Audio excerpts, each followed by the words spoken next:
जी, next keys की बात हम करने लगे थे। Functional fundamental operations are select हैं, ये फंडामेंटल ऑपरेशन में से एक एमसीक्यू आ जाता है। सेलेक्ट ऑपरेशन है, प्रोजेक्ट ऑपरेशन है, ये एसक्यूएल के अंदर। सिलेक्शन मतलब मल्टीपल रिकॉर्ड्स को सेलेक्ट करना। प्रोजेक्ट का मतलब है कि कुछ कॉलम्स को सेलेक्ट करना। यूनियन मल्टीपल टेबल्स से डाटा को कंबाइन करना। और सेट ऑपरेशन डिफरेंस इसको बोलते हैं। कार्टेशियन प्रोडक्ट मल्टीपल रिकॉर्ड्स की डेफिनेशन फर्दर आएगी। एक टेबल में से एक रिकॉर्ड उठाना, उसके अगेंस्ट दूसरी टेबल में से सारे रिकॉर्ड्स के साथ डिस्प्ले करना। और and rename operation, these are the fundamental operations. Fundamental में से एक एमसीक्यू आया हुआ है।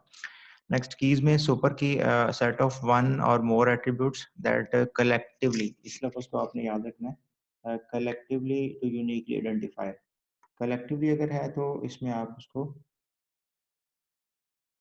जी collectively to uniquely identify record. Multiple attributes की कलेक्शन है, that's what is called collective. Super key जो है मोस्ट जेनेरिक फॉर्म ऑफ की भी आप कह सकते हैं। उसके बाद कोई भी सबसेट ऑफ सुपर की डाल कार्ड सुपर की कहलाएगा। और कुछ एक्स्ट्रा एट्रीब्यूट भी इसके अंदर इन्वॉल्व हो सकते हैं। कैंडिडेट की ऐसे एट्रीब्यूट जो कि यूनिकली आइडेंटिफाई करेंगे किसी भी रिकॉर्ड्स को या किसी भी टपल को, जिसमें यूनिकनेस का फीचर पाया जाता है, जिनको प्राइमरी की बना सकते हैं, दैट इज कॉल्ड कैंडिडेट की, जिनमें से प्राइमरी की सेलेक्ट होनी है।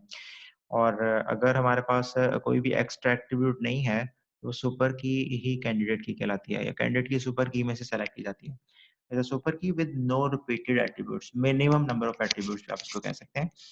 और सॉरोगेट की मोस्ट इंपोर्टेंट कॉन्सेप्ट है। इसमें अगर आपके पास ऐसी एंटिटी है जिसमें कोई भी यूनिक एट्रीब्यूट नहीं है, तो हमें खुद से एक एट्रीब्यूट ऐड करना पड़ता है, जिसमें कुछ सीरियल नंबर वगैरह उसमें ऐड कर सकते हैं। आर्टिफिशियल की इसको बोला जाता है। और created when you don't have any natural की, एग्जिस्ट उसके अंदर नहीं कर रहा, या वो उसके रिकॉर्ड के अंदर एग्जिस्ट नहीं कर रहा, तो आपने खुद से कॉलम एक फील्ड ऐड कर लेना है, जिसमें सीरियल नंबर आपने साइन कर देना है, कोई भी यूनिक वैल्यू उसमें दे सकते हैं। उसके बाद प्राइमरी की, दैट इज आइडेंटिफायर, जो यूनिकली आइडेंटिफाई करेगा हर रिकॉर्ड्स को। प्राइमरी की के बारे में 3 पॉइंट्स हैं। प्राइमरी की वैल्यू नल नहीं हो सकती।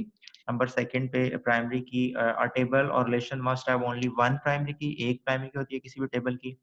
और नंबर थर्ड पे प्राइमरी की वैल्यू रिपीट नहीं की जा सकती। नंबर सेकंड पे ऐसा एट्रीब्यूट जो एक टेबल की प्राइमरी की है, वो दूसरे टेबल में जाएगा, दैट इज कॉल्ड फॉरेन की, और 2 टेबल्स की रिलेशनशिप आपस में एस्टैब्लिश करेगा और रिकॉर्ड्स को स्टेबल रखेगा। नंबर सेकंड पे फॉरेन की वैल्यू नल हो सकती है, जबकि प्राइमरी की वैल्यू नल नहीं हो सकती।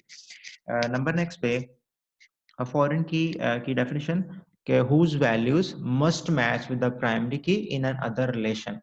फॉरेन की जो भी वैल्यू होगी वो प्राइमरी की वैल्यू से मैच करेंगी। अगर रिकॉर्ड पेरेंट टेबल में एग्जिस्ट कर रहा है, तो आप प्राइमरी की फॉरेन की वैल्यू में रिकॉर्ड एंटर कर सकते हैं चाइल्ड टेबल के अंदर, अदरवाइज आप वहां पे रिकॉर्ड एंटर नहीं कर सकते। तो रिकॉर्ड्स की स्टेबिलिटी या कंसिस्टेंसी को देखता है। नंबर नेक्स्ट पे कंपोजिट की। कंपोजिट की ऐसी प्राइमरी की दैट कंसिस्ट ऑफ 2 और मोर एट्रीब्यूट्स। अल्टरनेट की कैंडिडेट की है जो कि प्राइमरी की सेलेक्ट नहीं किया गया। सपोज करने किसी भी टेबल के अंदर 2 या 3 कैंडिडेट कीज हैं, जबकि प्राइमरी एक बननी है, बाकी जो रह जाएंगे दैट इज कॉल्ड अल्टरनेट की। कंट्रोल की और सॉर्ट की। कंट्रोल की जो कि फिजिकली सीक्वेंस है रिकॉर्ड्स, रिकॉर्ड्स को फिजिकली सॉर्ट करने के लिए, तरतीब देने के लिए इस्तेमाल होगी, दैट इज कॉल्ड सॉर्ट की और कंट्रोल की। और सेकेंडरी की है हमारे पास। सेकेंडरी की जो किसी भी आप सेकेंडरी की जो ऐसा एट्रीब्यूट या सेट ऑफ एट्रीब्यूट्स जिसको हम नॉन यूनिक बोलते हैं, जो कि यूनिक नहीं होती, और बेसिस फॉर द रिट्राइवल, आप क्यूरी के अंदर इस्तेमाल करते हैं डाटा को रिट्राइव करने के लिए एज अ क्राइटेरिया और कंडीशन। सपोज कर लें, आप कहते हैं select static from students where marks greater than 400। अब मार्क्स का जो एट्रीब्यूट है दैट इज कॉल्ड सेकेंडरी की, जिसको देख के कंडीशन के तौर पर इस्तेमाल करके क्राइटेरिया लेके डाटा को रिट्राइव किया जा रहा है। और मार्क्स या 400 वाले मल्टीपल स्टूडेंट्स हो सकते हैं, that is what is also called non unique की।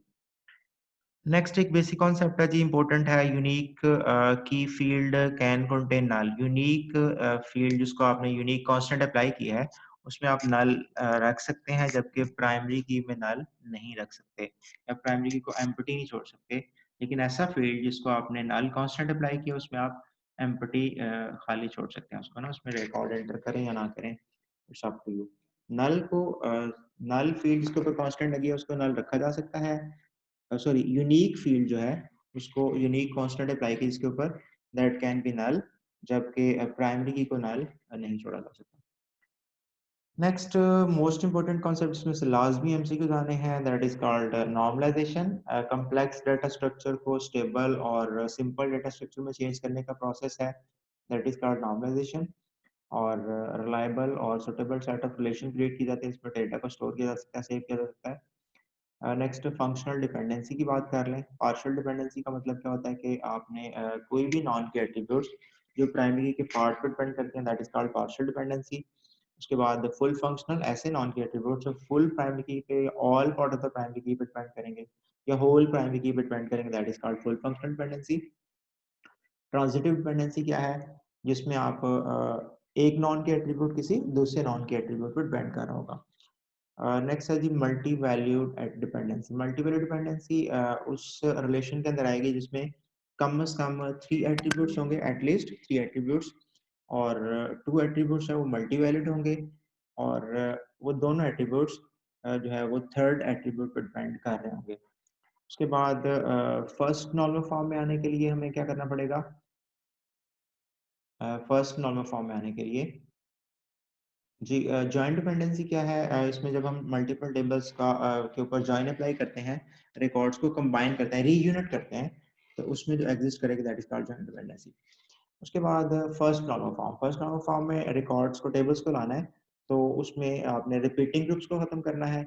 मल्टी वैल्यूड का जो कॉलम है उसको सिंगल सिंगल आइटम लेके आना है, हर सेल में सिंगल वैल्यू होनी चाहिए, एटॉमिक वैल्यू होनी चाहिए, that can not be further divided, is called atomic value.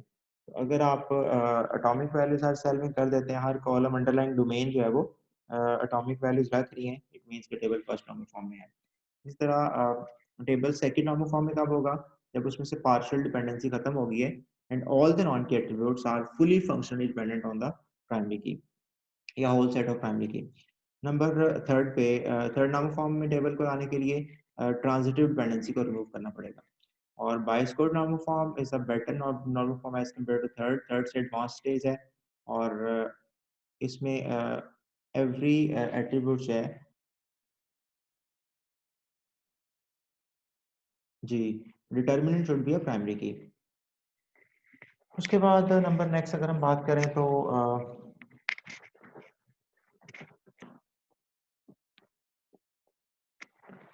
Fourth normal form की इसमें मल्टी वैल्यू डिपेंडेंसी को खत्म करना पड़ेगा, और फिफ्थ नॉर्मल फॉर्म में आने के लिए जॉइंट डिपेंडेंसी को रिमूव करना पड़ेगा। उसके बाद एसक्यूएल स्ट्रक्चर्ड क्वेरी लैंग्वेज है, इसे प्रोसीजरल लैंग्वेज भी कहा जाता है, और फोर्थ जनरेशन लैंग्वेज है, नॉन प्रोसीजर लैंग्वेज है। उसके बाद डाटा डेफिनेशन लैंग्वेज के 2 हिस्से बनाएंगे हम लोग, या इसकी कमांड्स को 2 हिस्सों में डिवाइड कर सकते हैं, डाटा डेफिनेशन लैंग्वेज और डाटा मैनिपुलेशन लैंग्वेज। अब डाटा डेफिनेशन के अंदर क्या आता है वो मैं यहाँ पर लिख देता हूँ। सिंपल डाटा डेफिनेशन के अंदर कौन कौन सी कमांड्स हैं, जिसमें हम क्रिएट की बात करेंगे, उसके बाद क्रिएट टेबल है, क्रिएट व्यू है, अल्टर की बात करेंगे, टेबल के स्ट्रक्चर के ऊपर ऑपरेशन लग रहा है, that is called data definition language. Table को ड्रॉप करने की बात की जा रही है, these are the data definition language. और अगर हम बात करें डाटा मैनिपुलेशन की, तो उसमें आएगा जी हमारे पास सेलेक्ट है, डिलीट है, और अपडेट कमांड है।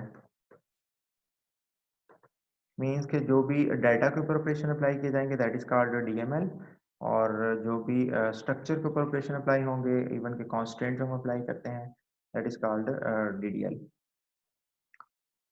नेक्स्ट कुछ कॉन्सेप्ट्स हैं। प्रोजेक्शन का मतलब है कि कॉलम ऑपरेशन अप्लाई किया जा रहा है, सिलेक्शन का ऑपरेशन का मतलब होगा कि इसमें टपल या रोज को ऑपरेशन अप्लाई किया जा रहा है, और कार्टेशियन प्रोडक्ट हमने पहले भी डिस्कस किया कि मल्टीपल टेबल्स की एग्जांपल मैं इसमें शो करवा रहा हूँ।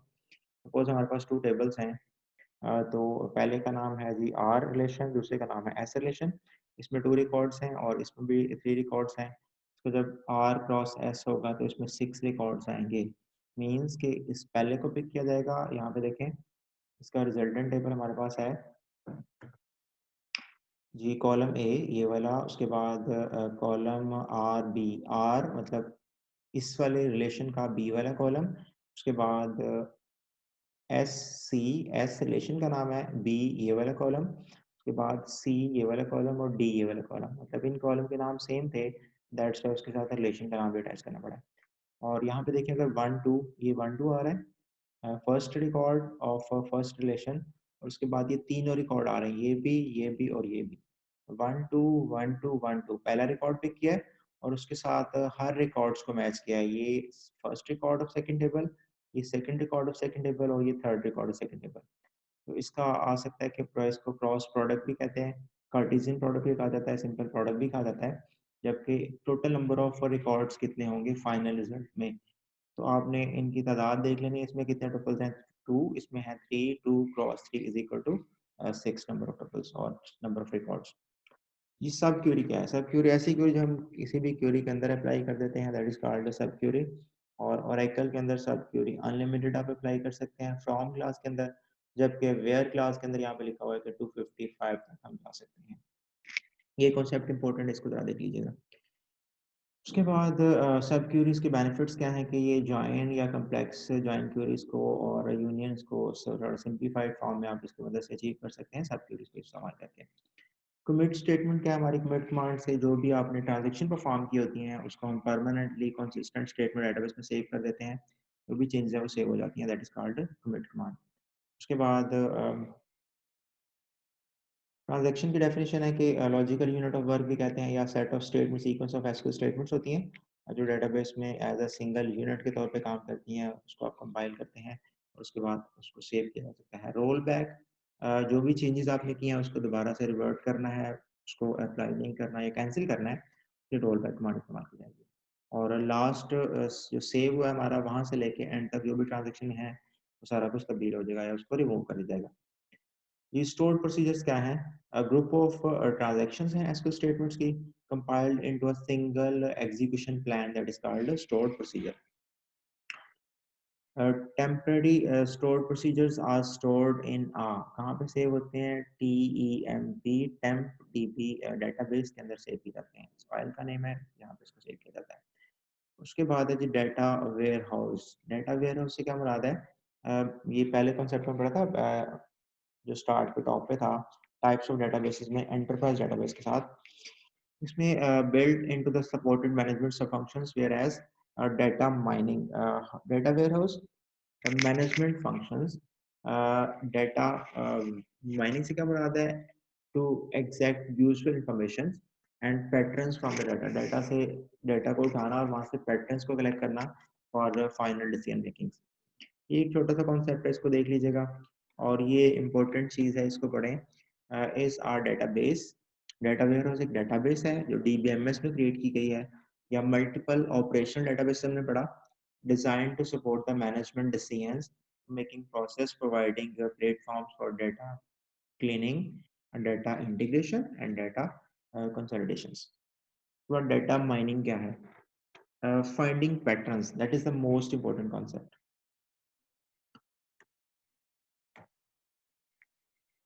And correlations within large data sets को कोरिलेट करना और उसका कंपैरिजन करके कोई भी डिसीजन वहाँ से फाइंड आउट करना। Data mining tools, tools available हैं जो कि बिजनेस ऑर्गेनाइजेशन इस्तेमाल करती हैं to predict the customers behaviour, कि ये चीज़ चलेगी, कितना इसमें बेनिफिट हो सकता है, इसके लिए डाटा माइनिंग इस्तेमाल की जाती है। Top down and bottom up approach जी। जनरलाइजेशन टू स्पेशलाइजेशन, अगर आप जनरल एंटिटी से स्पेसिफिक एंटिटीज की तरफ मूव करते हैं, that is called top down approach. तो आपके पास कुछ जेनेरिक एंटिटीज हैं लाइक ह्यूमन, वहाँ से हम स्टूडेंट ड्राइव कर सकते हैं, टीचर्स को ड्राइव कर सकते हैं। फर्दर स्पेसिफिक एंटिटीज, तो इसे बोलेंगे जनरलाइजेशन टू स्पेशलाइजेशन, और इसे बोलेंगे टॉप डाउन मेथड्स। और जनरलाइजेशन को बॉटम अप कहा जाता है, कि जनरलाइजेशन टॉप लेवल पे है, तो जितनी भी एंटिटीज उनको कलेक्ट करके हम टॉप पे चले जाते हैं, that is called generalisation bottom up approach है। और स्पेशलाइजेशन को टॉप डाउन अप्रोच कहा जाता है, बिकॉज स्पेशलाइजेशन नीचे है, बॉटम पॉइंट पे है, और ऊपर से नीचे की तरफ आना, that is called top down approach. उसके बाद एग्रीगेशन है जी, process is a process when relations between two entities is treated as a single entity। दो entities के relation को single entity के तौर पे इस्तेमाल किया जाएगा। और ये enhanced ER diagram के 3 basic stones हैं, या इसको milestones कह लें या concepts कह लें।